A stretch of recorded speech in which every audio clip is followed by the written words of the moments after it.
yet another crisis forced upon us by Parliament, supposedly on behalf of our monarch, King George III. Out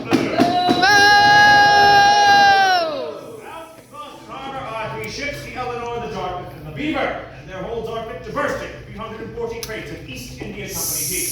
Now, under the law, each of these vessels has 20 days to unload its cargo and to pay the duty or taxes owed. Tomorrow is the 20th day for the ship Dartmouth, making this body of the people all the more important.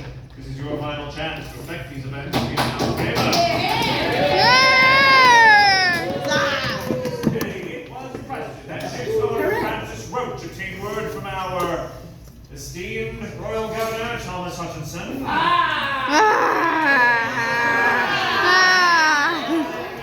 ago, and yet he is the only one who can grant a pass allowing these vessels to return to England without landing their finished cargo. Now, Mr. Roach left several hours ago. We await his return and cling to the hope that the governor will listen to reason. For if that cargo is landed, then you, the citizens of Boston, will be forced to pay this unjust tax on pay. As we all know, this is not the first time the Parliament has set forth taxes upon us without our consent. It was only 8 short years ago, in 1765, Lord Grenville saw fit to tax our letters, newspapers, all our printed documents under the Stamp Act. Hooray! Even on marriage licenses and death certificates. Death and taxes are displeasurable enough, but only those in Parliament will stoop so low as to combine the two. And they were outraged by the Stamp Act, and he set to the streets in protest. It was the 60s after all, and I know that I'm not the only one to be outspoken on this issue. I see that we have Mr. Thomas Porter with us here today. Now, Mr. Porter, you've always been vocal on the issue of taxation. Sir, what say you on the Stamp Act? Parliament not only taxed our paper and ink, they even taxed our playing cards and dice. Well, sir, and I know you're not just upset because of your gambling habits, yes? Truly, it was a tax on fun. And you were told that these taxes were meant to repay our debts from the French and Indian War, a debt that I hold we have paid 1,000 times over. After all, was it not our father, brother, any of us who fought alongside the King's army during that conflict? If ever there was a debt to be paid, then I say we did so at the expense of blood, and on that governor and that blood. Price we have paid far too often, lest we forget those 5 innocent Bostonians who were gunned down on King Street in March of 1770, massacred by the very British regulars who were sent to protect our streets. Thanks to work my cousin John Adams, we gave those men a fair trial, and the entire 29th Regiment was soon recalled thereafter. But the recall of 1 regiment alone is not enough. I say nothing short of a total evacuation of the town by all these bloody-backed troops will satisfy the public mind or preserve the name. But our cries, as loud and valiant as they may be, are not heard by those in Parliament. After the Stamp Act was repealed at the behest of our king, those pretty pictures next saw fit to pinch our pewter candlesticks, our paints, lead, glass, tea, oh, and axe that our man we thought was our friend in Parliament, the supposedly good name of Charles Townsend. Mr. Porter's anger has been echoed by others as well, none more so than Mr. James Brewer. Now, Mr. Brewer, I understand your house needed new windows, sir, but with this tax on glass, how did you manage to pay for them during the Townsend Acts? I did not pay for them. I was forced to choose between new windows or putting food in my family's belly.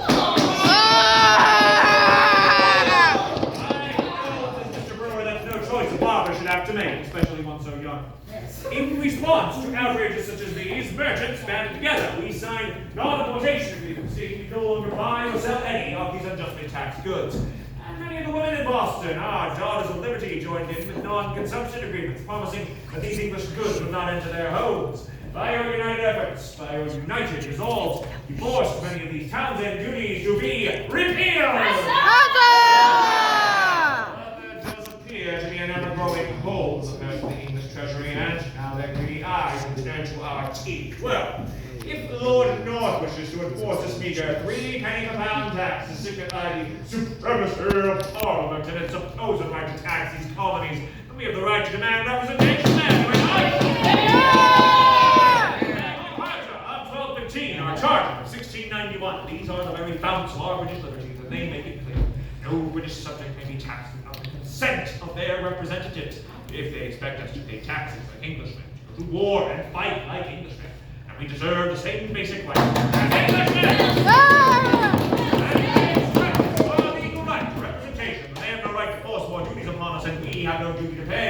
We must all cling to the spirited words of James Otis, Check, State House Square, and rang these beloved colonies like a trumpet from heaven. Taxation without representation is tyranny, and the time to petition and compromise is over. Huzzah! Huzzah! I'm so sorry, everyone. We must stop this meeting, but Mr. Roach has returned. Word for Governor's engagement. Looking long enough. Well, thank you very much, Mr. Lake. Right, friends. It seems that the governor is willing to grant anything consistent with the laws and his duty to the king, but orders that the vessels cannot leave unless the cargo is unloaded as the law demands. Friends, what do you think of this? Our governor refuses to send the tea back to England. He's refused every petition, every course and recourse to an amicable solution, and he has forced our hand. As the sun rises, customs officials will board those ships, unload the tea, and give it to those hand-picked tea merchants, the consignees.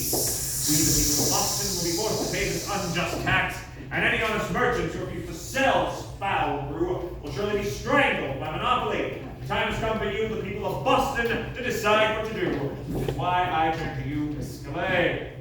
Me? Oh, yes, you led this assembly in a most admirable fashion. So what would you have us do with the tea? I do have one idea, my friends. It's very clear. Salt, water, and tea should all mix tonight, but what say you, Boston? Should we go destroy some tea? Aye! All opposed? No one? Moving on. Well, we certainly have a mighty ball on our hands, but I hope a cautious one. Friends, I must warn you, if you do destroy this tea, you may be subject to arrest. Our families and those of our brothers will be subject to the fullest penalties of the law. Yes, we must do our very best to conceal our identities this night. How effective be that, sir? Clothes and blankets should suffice, but let us also use a symbol known to all the colonies, our unique symbol for North America, fearsome and independent, that of the Mohawk. Ready, patriots? Huzzah! Boston Harbor teapot tonight. It is clear there is nothing more a meeting can do to save this country. That is our cue, my friends. Rise up, gather all your belongings. We must make our way down to Griffin Wharf. We are now outside the harbor. Hear all that screaming? Those are angry Boston! Welcome down, my friends. His Ruggles is leading us to the good ship Eleanor, the second ship to be here this night. All right.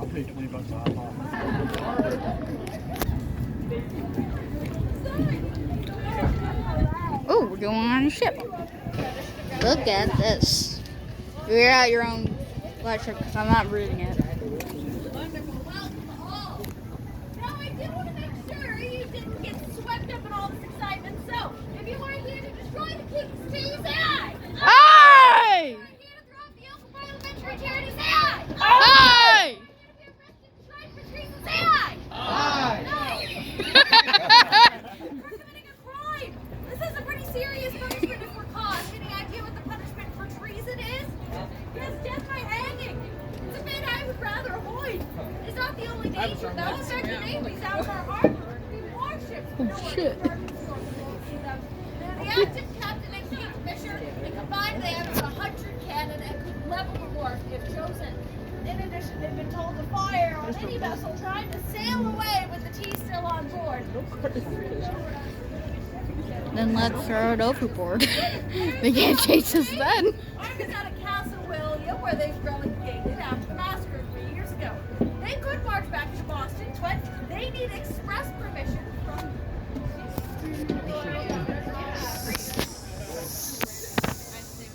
Coward he is, not even in town. He ran away, and he is 8 miles south currently. And I think if we make swift work, it's going to take far too long for anyone to ride down to the governor to tell him. So, no governor, no army, no navy. There's one final enemy.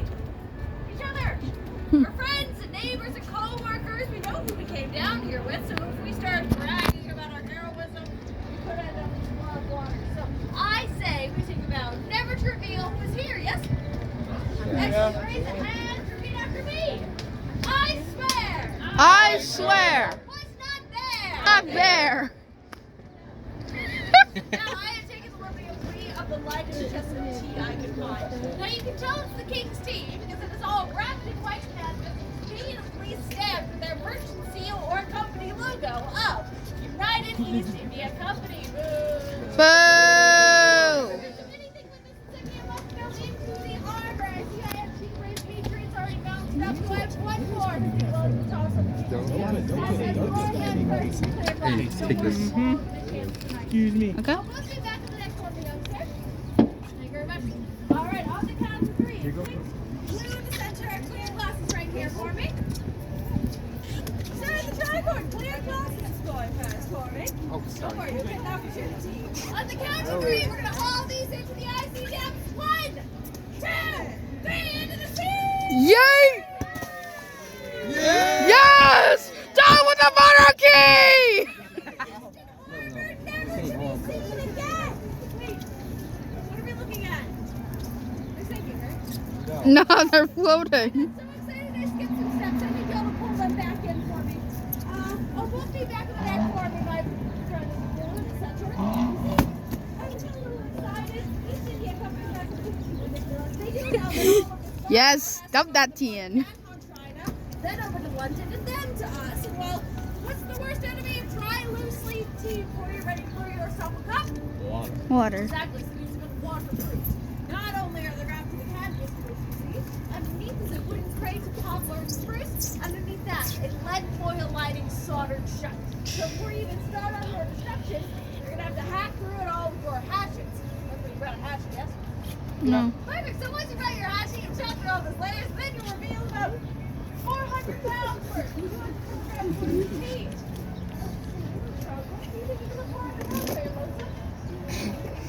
So you'll find the task with a group of blacksmiths, carpenters, wheelwrights, those of you with physically demanding jobs.